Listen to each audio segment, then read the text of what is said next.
হঠাৎ করে উপরের ফ্ল্যাট থেকে জোরে চিৎকারের আওয়াজ শুনতে পেলাম। আমি আমার স্ত্রীকে জিজ্ঞাসা করলাম, কিসের আওয়াজ শোনা গেল? আমার স্ত্রী আমাকে উত্তরে বলল, এটা নতুন কিছু না, প্রায় শোনা যায়। আমি বললাম, কই, আমি তো কখনো শুনিনি। তখন আমার স্ত্রী আমাকে বলল, তুমি সব সময় বাইরে থাকো, তুমি আর কি শুনবে? তখন আমি স্ত্রীকে বললাম, উপরে তো তেমন কোনো ঝামেলাও দেখে আসলাম না, আমরা তো সবে মাত্র ওদের বাড়ির থেকে নিমন্ত্রণ খেয়ে আসলাম।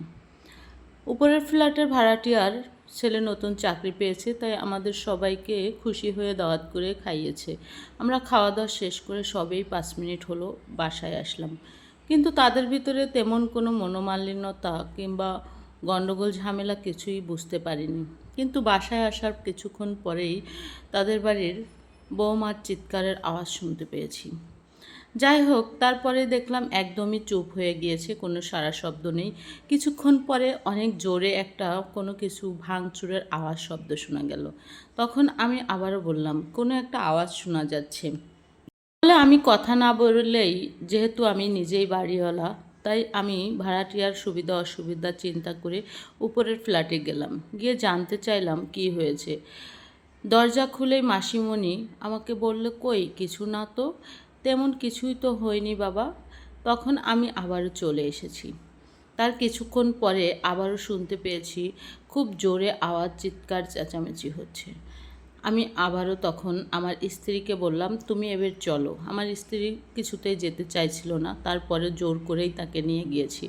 গিয়ে আবার কলিং বেল দেওয়ার সাথে সাথে বাড়ির ওই ভাড়াটিয়ার ছেলে দরজা খুলল। সে বলল, কি হয়েছে? আমি জিজ্ঞাসা করলাম, তোমাদের বাসায় কি হচ্ছে? সে বলল, কই, কিছুই হচ্ছে না তো।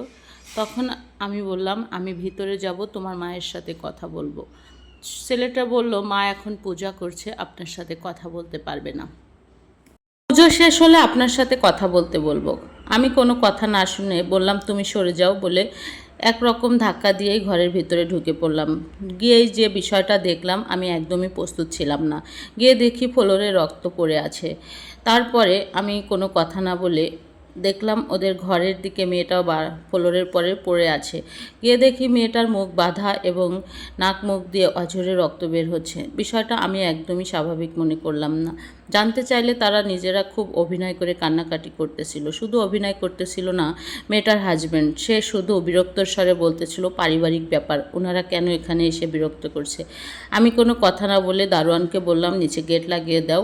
সাথে সাথে আমি হসপিটালের অন্যান্য ভাড়াটিয়াদের বললাম, ওকে নিয়ে যাও। আর ওদের বাসা থেকে বের হতে দিয়েছিলাম না, না দিয়ে বাইরে। আজকের গল্পটা এখানেই শেষ।